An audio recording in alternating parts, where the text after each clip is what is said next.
Hey everybody, we're going to talk about your behavior change project contract today. If you aren't sure what I'm talking about, then I encourage you to go watch the behavior change project video that I created under week one, so that way you have a better idea of what the bigger picture looks like in terms of this project, because it will go beyond this one assignment and it's going to continue for the next 12 weeks. So I really encourage you to go check that out from last week and make sure that you fully understand what this project entails for you to be able to get off on a good note. So your behavior change contract is the first part of this assignment, and the first part of this assignment is exactly what it sounds like. It's a contract. It's telling me what you're going to work on this semester, and it's allowing me to get a better understanding of where you're wanting to go, so I can support you and guide you through the next couple of weeks, for us to develop a plan that works towards your favor for you to be successful.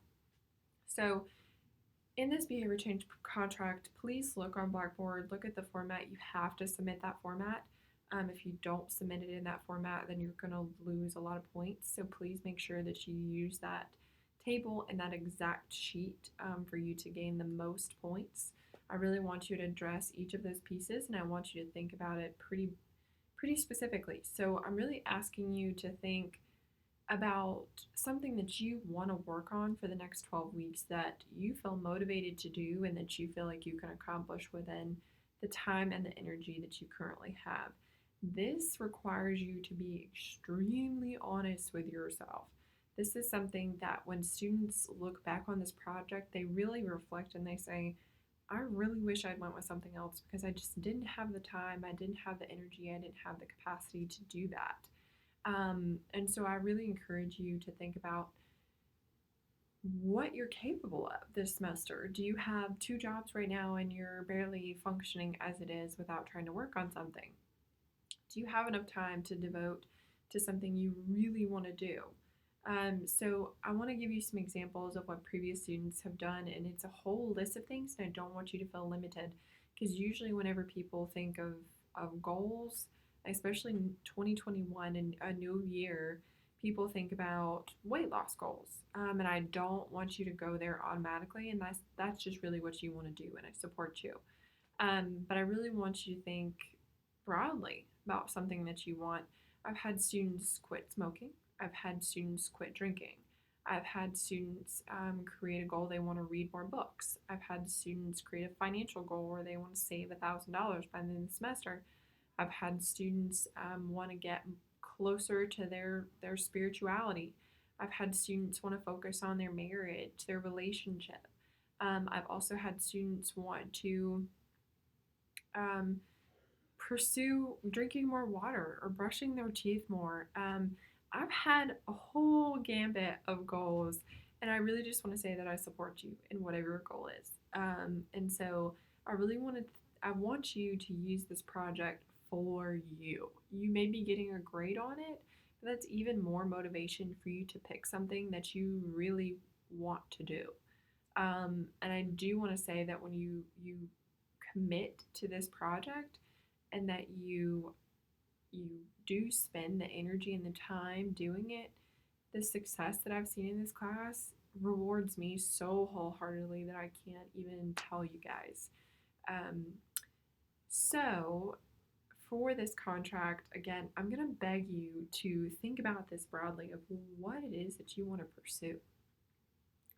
And I want you to think about it in terms of specifics. What I'm going to look for in your contract is specifics, and I'm going to kind of encourage you. And I want it to meet the SMART goals. So, SMART goals: specific, measurable, attainable, realistic, and timely. You already have the time component because this is a semester long. So, the specifics should equate to, I want to lose 10 pounds in 12 weeks, or I want to read 3 books in 12 weeks, or I want to save $1,000 in 12 weeks, or I want to move my stress needle from an 8 to a 2. There we go. So you can use a scale if you have a different type of measure that you want to use. That's perfectly fine. But you have to be able to measure it, and you have to be able to say that I met my goal by the end of the semester. Um, And then realistic, that's something that I'm just going to go ahead and tell you guys that for me, I'm going to tell you if I feel like it's realistic for you to accomplish that.